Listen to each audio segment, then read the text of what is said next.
Now we're joined in the studio by Rafe Heydel-Mankoo, who's a royal broadcaster and commentator. Thank you for joining us. This is, as we say, we keep mentioning that number, 59 years since she last missed a state opening of Parliament. Which, of course, also means that this is the first time Prince Charles is doing one. So it's quite a big moment for him as well. Yes, it is. He's been attending the state opening of Parliament alongside the Queen and before the Duke of Edinburgh when he was alive. So that was sort of his apprenticeship. And this is now just the next logical step, I think. I'm not surprised that Her Majesty isn't there. It's a very tiring day, the state opening of Parliament. It's a lot of walking involved. And at the end, you have those steps to climb to get to the throne. So I thought it was a bit unlikely that she's coming. And, of course, this is a nice apprenticeship also for Prince William, who will now be fulfilling the role that Charles did by sitting next to the Queen, listening to his father speak. Yeah. We're currently awaiting the arrival of Prince Charles there. Just talk to us a bit about the pictures we're seeing now for our radio viewers. We're looking at the pictures of the House of Lords and how the ceremony takes place. A lot of people do think it's all just pomp and circumstance, but what's the significance of it all? Well, you know, the great British constitutional historian Walter Bagehot said that our constitution in England is not written down, so we have two elements, the ceremonial, dignified, and the day-to-day humdrum. And the state opening of Parliament combines them both. You've got the glory of the state opening ceremony and then the Queen's speech, the practical side. And it's the only time in our constitution that we have all three elements of Parliament together. You've got the Crown, you've got the House of Lords, and you've got the Commons. And the state opening ceremony really is the living embodiment of our constitution, because you can see through the various traditions there, the slamming of the door, the taking of an MP hostage, all the different stages that got us to a point where we have a limited monarchy and a parliamentary democracy. Yeah, and it's something very quintessentially British as well. Pomp and ceremony is something we do quite well. Pageantry is something that I think we do rather well. We're going to bring back in our very own Royal Rafe. There you are. How are you, man? You good? Very good. Good stuff. Right, OK, so really symbolic day this, isn't it? What do you think the Queen will feel like about not being there? Mercy obviously hopes that she's wrapped up in a blanket, nice cup of tea, corgis around her, having a watch of this kind of stuff. Will she be upset, do you think, not to be there? I think she'll be disappointed, obviously. She takes her role very seriously, and the fact that she's attended every single one except for now 3 times says a lot about her dedication and her duty. But also she'll be, I'm sure, happy to basically see her son in this role and see him perform the role which he'll be performing every year at one point in time. And it is important, that, isn't it? Kind of, look, like you said, it's almost like a warm-up act. Obviously, you hate to say that, but you know, eventually Prince Charles is going to become king, right? So we'll have to admit that, people. And yeah, this is kind of an opportunity for him, I suppose, to practice in a way. Yes, well, I mean, he's had the longest tutelage in history. He's the oldest Prince of Wales by far.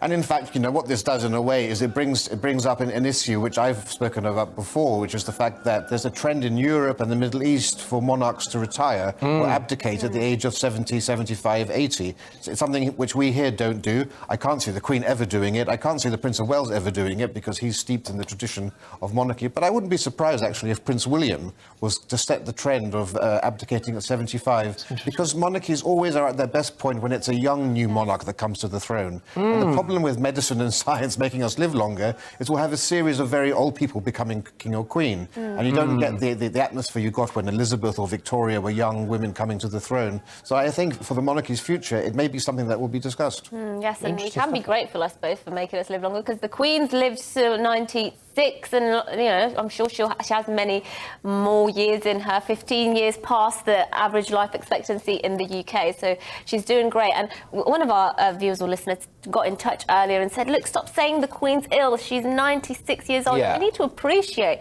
just how incredible that is. And that's an important point, because having mobility issues doesn't mean that you're ill. Yeah. Exactly. And people talk about, is this a pseudo-regency? The Queen is fully in charge of her capacities. You know, she's absolutely compos mentis. She's alert, she's sharp. She just has difficulty walking. So, you know, Prince Charles isn't taking over all her duties as Chancellor of State. She's still going to be doing all of her reception of ambassadors, signing of documents and so forth. She does a lot of that by Zoom now with meetings, but she's still perfectly able to fulfil all of the functions of office. OK, now look, throughout the day here at GB News, well, certainly for the next couple of hours at least, we're going to be obviously focusing on the Queen's speech. But whilst we've got you, Rafe, can I just get you on the Jubilee stuff, right? Now, so Harry and Meghan aren't going to be on the balcony. Prince Andrew isn't going to be on the balcony. How do you think she came to that decision? Because my understanding is, you will know better than I, but my understanding is that their expulsion has also meant that there's several others that can't be there as well. As she said, there's only real working members of the royal family. So she's made quite a big call there, hasn't she? She has. Well, as we know, Prince William and Prince Charles are both quite wary of the attendance of Harry and Meghan at the Jubilee because they aren't sure whether they can be relied upon not to divulge private conversations that they may have at the palace. But yes, I think some of this decision may have come after her meeting with Prince Harry when he went immediately to NBC News and said that he was there to ensure she was protected and that she had the right people around her. And I think that was really the moment where the Queen thought, well, actually, having them on the balcony would be a reward. Netflix will love this, and it'll basically be exploited for all that it's worth. It did mean jettisoning the rest of the family. But I see here now we have the initial stages of the ceremony starting, and we have a procession taking place in the House of Lords, led by the Duke of Norfolk, who's the Earl Marshal, in charge of all of the ceremonial, including state funerals and coronations. Prince Charles is ascending the throne, and behind him is the Lord Great Chamberlain, the Marquis of Cholmondeley, who is carrying on a cushion the imperial state crown, the defining symbol of the crown. And so now we have the three elements of Parliament together. The Lord Chamberlain is holding in his hand his white staff of office. May be seated.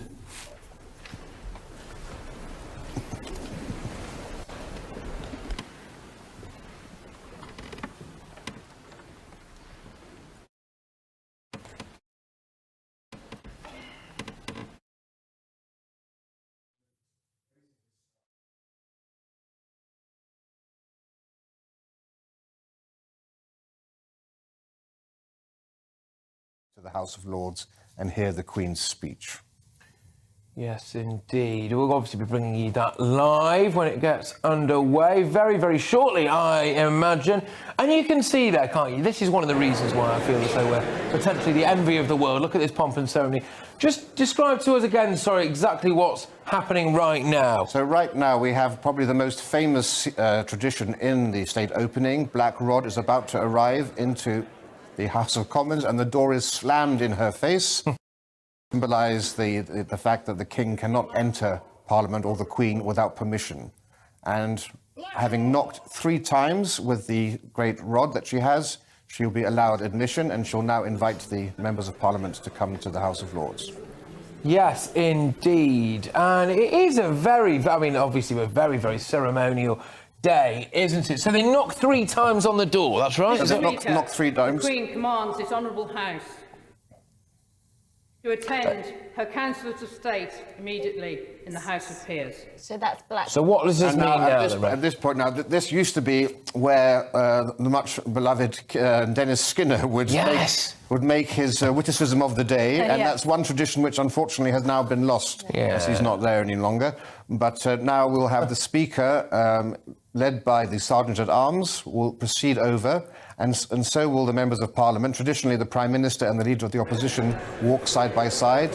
I wonder what they'll be talking about on this occasion, nothing to do with Gates. Fancy a beer, Keir? And traditionally, they're supposed to be very boisterous and noisy going over to show that they're independent from the Crown and the Lords and that they are their own people. Oh, so they have to, they zhuzh it up a bit, do they? Well, if they're given the memo in advance. Yeah. That's really interesting. So actually, that's a really nice touch. I wasn't aware of that at all, actually. So they're supposed to be quite boisterous, as you said, and that symbolises their independence. That's right. And of course, not all the MPs choose to go over because there's very limited space in the House of Lords for the MPs, so lots of them just sit and wait for them to come back. But the Cabinet and others and the front benches of both sides will be there. Yes, and just remind us what exactly they're going to see when they eventually arrive. What's the future King, Prince Charles, going to deliver to them? So the Queen's speech isn't actually the Queen's speech, it's the government's speech, but it's her government. What will be interesting to see is normally when the Queen delivers the speech, there are references to my government will do this, my government will do that. I'm curious to see what Prince Charles will say. Will it be the Queen's government or this government? But it's basically that the agenda for the year for the government will be laid out. Of course, the only speech that the Queen writes is the Christmas speech, which is a very different, much more personal affair. Today is May the 10th, which is quite important because May 10th, 1940, Churchill became Prime Minister, but 1 year later, the House of Commons was destroyed during the Blitz, and the House of Commons moved into the House of Lords chamber, which we can see now. So this actually served as the House of Commons chamber during the Second World War. That's really fascinating stuff, actually. Now, I must say, you're a font of knowledge. But this is a really interesting development right now, because we can see the Prime Minister Boris Johnson there, Keir Starmer, not looking at each other at the moment, of course. One of the great political rivalries, of course. Whose party was better, you decide. But no, it's interesting. So they're obviously standing there. So what's the procedure now? You've got Lindsay Hoyle, the Speaker, at the front. Yes, you got as the chief representative of the Commons, you have Lindsay Hoyle, and then Ian Blackford, Boris Johnson, and Keir Starmer representing the next three largest parties. And, of course, all of the peers are in attendance, dressed in their finery, in their robes as peers of the House. And now Dominic Raab, the Lord Chancellor, carries the speech in a special pouch, and he's kneeling before Prince Charles and handing the speech over. Normally, the Lord Chancellor walks backwards, but for the last 10 years, for health and safety reasons, they've turned around. And so... that, unfortunately, no longer takes place. But now we'll hear the Queen's speech from the Prince of Wales. My Lords and members of the House of Commons, Her Majesty's government's priority is to grow and strengthen the economy and help ease the cost of living for families. Her Majesty's government will level up opportunity in all parts of the country and support more people into work. Her Majesty's ministers will continue to support the police to make the streets safer and fund the National Health Service to reduce the COVID backlogs. In these challenging times, Her Majesty's government will play a leading role in defending democracy and freedom across the world, including continuing to support the people of Ukraine. Her Majesty's government will drive economic growth to improve living standards and fund sustainable investment in public services. This will be underpinned by a responsible approach to the public finances, reducing debt while reforming and cutting taxes. Her Majesty's ministers will support the Bank of England to return inflation to its target. A bill will be brought forward to drive local growth, empowering local leaders to regenerate their areas and ensuring everyone can share in the United Kingdom's success. The planning system will be reformed to give residents more involvement in local development. Her Majesty's government will improve transport across the United Kingdom, delivering safer, cleaner services and enabling more innovations. Legislation will be introduced to modernise rail services and improve reliability for passengers. Her Majesty's ministers will bring forward an energy bill to deliver the transition to cheaper, cleaner and more secure energy. This will build on the success of the COP26 summit in Glasgow last year. Draft legislation to promote competition, strengthen consumer rights and protect households and businesses will be published. Measures will also be published to create new competition rules for digital markets and the largest digital firms. Her Majesty's government will establish the UK Infrastructure Bank in legislation, with objectives to support economic growth and the delivery of net zero. Reforms to education will help every child fulfil their potential wherever they live, raising standards and improving the quality of schools and higher education. Her Majesty's ministers will publish draft legislation to reform the Mental Health Act. Her Majesty's government will continue to seize the opportunities of the United Kingdom's departure from the European Union to support economic growth. Regulations on businesses will be repealed and reformed. A bill will enable law inherited from the European Union to be more easily amended. Public sector procurement will be simplified to provide new opportunities for small businesses. New legislation will strengthen the United Kingdom's financial services industry, ensuring that it continues to act in the interest of all people and communities. The United Kingdom's data protection regime will be reformed. Her Majesty's government will continue to champion international trade, delivering jobs across the country and growing the economy. Legislation will be introduced to enable the implementation of the United Kingdom's first new free trade agreements since leaving the European Union. Her Majesty's ministers will encourage agricultural and scientific innovation at home. Legislation will unlock the potential of new technologies to promote sustainable and efficient farming and food production. Her Majesty's government will protect the integrity of the United Kingdom's borders and ensure the safety of its people. Her Majesty's ministers will take action to prevent dangerous and illegal channel crossings and tackle the criminal gangs who profit from facilitating them. Legislation will be introduced to ensure the police have the powers to make the streets safer. A bill will be brought forward to further strengthen powers to tackle illicit finance, reduce economic crime, and help businesses grow. Measures will be introduced to support the security services and help them protect the United Kingdom.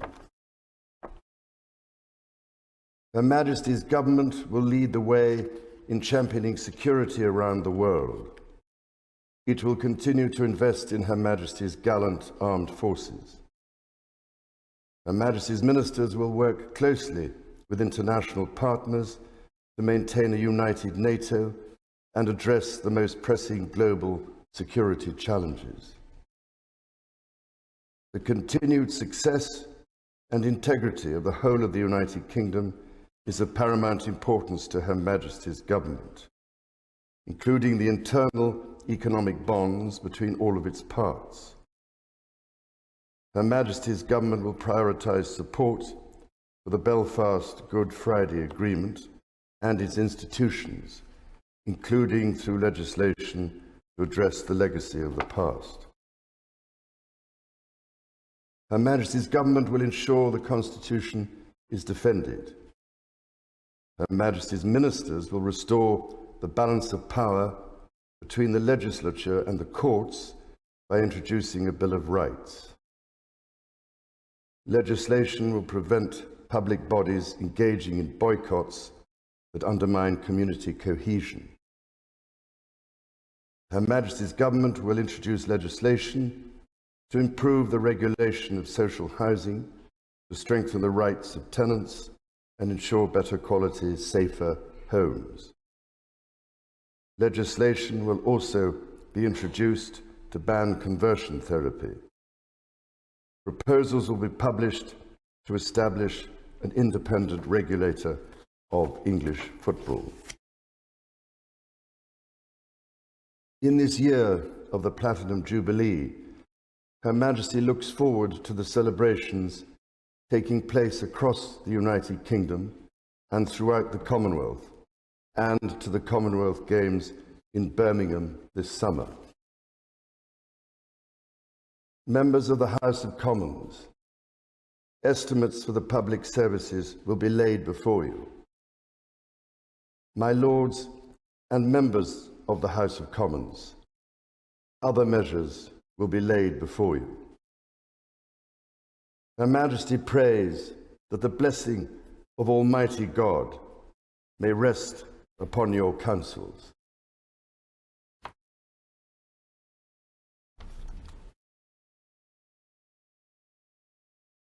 All right, that was, of course, Prince Charles there delivering the Queen's speech. Of course, the Queen not in attendance for the first time in 59 years. The Duchess of Cornwall is by his side, and, of course, Prince William as well. We are joined by the exquisite Rafe Heydel-Mankoo, who is our royal broadcaster and commentator.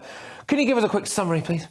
Yes, so we've just had the Prince of Wales deliver the Queen's speech, the first time he's done that. Her Majesty twice before didn't deliver the Queen's speech, but on those two occasions, in 1959 and 1963, it was delivered by the Lord Chancellor. Rather than have Dominic Raab do it, it was fitting, I think, in the circumstances for the Prince of Wales to do it. The crown has now been lifted again by the Lord Great Chamberlain, the Marquess of Cholmondeley, and he's being led now by the Duke of Norfolk, the Earl Marshal, who's in charge of coronations and state funerals and the opening of Parliament, and it's being processed out accompanied by the Cap of Maintenance, which is a status of honour, and by the Sword of State, which dates back to King James II's coronation of 1685. And behind them come, of course, the dignitaries, as you've said, the Duchess of Cornwall, Prince William, who was in mourning dress wearing his golden and diamond jubilee medals. The Prince of Wales was wearing his naval uniform with the Order of the Thistle and the collar of the Order of the Garter. And the MPs are now proceeding out of the House of Lords, and they're going to make their way back to the chamber. And there's a little bit of hopefully an amusing couple of speeches. There's an honourable address, which is the custom of the day after these speeches, delivered by two government backbench MPs, one usually a veteran, one more newish. They try to make it entertaining, but after that you'll have the Leader of the Opposition delivering his verdict on the Queen's speech, and this is why he's called the Leader of Her Majesty's Loyal Opposition, because he's criticising the Queen's speech, but he's doing it from a position of loyalty. No, absolutely, yes, indeed. And, I mean, it's a fantastic ceremony there. One of the great things about Britain, really, is this kind of stuff, right? You see these, we do it, I think, better than anyone else. So they're going to sashay their way back into the Commons now, as you said. And so quite amusing speeches are we hoping for, or what? I mean, they've got quite a lot of material at the moment, to be fair. Quite a lot of material. I'm not sure whether Garden Gates will come into it or not, but certainly, it depends on who's being chosen this time around, because it's an honour to be selected. What do you think will be, going through Prince Charles's head right now? Obviously, quite a sad moment for him because, that's his mother. We know her as a queen, but that's his mother, and, she's getting very old, and he will be thinking, I would assume, about how he needs to step up now in his role as we go forward. But he'll be very happy to. As I said earlier, he's had the longest apprenticeship in history, and certainly I think it's only right and fitting that he take more of an active role to basically perform the functions and duties which he will perform eventually till the end of his life. And I think this is a very appropriate time for him to take up that mantle, because this is the great set piece of the year. This is one of the great ceremonies we have in our Constitution. Yeah, in a way, do you think Prince Charles is better placed now to become king than maybe he was a few years ago? It strikes me, you may disagree, it strikes me that he's got a bit more popular the older he's got, I think, with the general British public. What do you think? I think so too, and I think that the Duchess of Cornwall has increased her approval rating in the country quite justly, because I think she's an absolutely terrific woman. Anybody who's met her knows how down to earth she is, what a great sense of humour she is, and how easy she is to get along with, no airs or graces. And I think as people have got to know her more, they've begun to realise that she is exactly what Prince Charles needs. She's the ideal consort and the ideal future queen. Yeah, and indeed, and in a way, we talk a lot, don't we, on this show about, sexism or misogyny. It's women, really, who've been holding the royal family together, arguably, for a very long time. The Queen, obviously, Kate and Camilla. Look, Rafe, thank you very much. We're going to be going back to you shortly. Cameron Walker, our royal reporter. And just a quick final word for you, really, Rafe. Thank you very much again for sitting with us for all this time. But, is there anything you'd like to particularly pick up on there? So Charles and Camilla have left now, haven't they? And it's going to be over to Parliament to discuss. Over to Parliament. They'll spend the next several days debating various aspects of the Queen's speech. But I think it's just very important to remember that we don't have a written constitution in this country, and it's through things like the state opening of Parliament that you see the embodiment of the constitution. Absolutely. The three elements coming together, and it's a way for the public to engage with it much better than just having, say, Dominic Raab reading it from the dispatch box in the House of Commons. Absolutely. Well, look, thank you very much, Rafe. It's been a pleasure to have you on the show. I'm sure we'll be seeing a lot more of you very, very soon. But look, yes, that's basically it from us now, isn't it? That is it from us. We will be back tomorrow.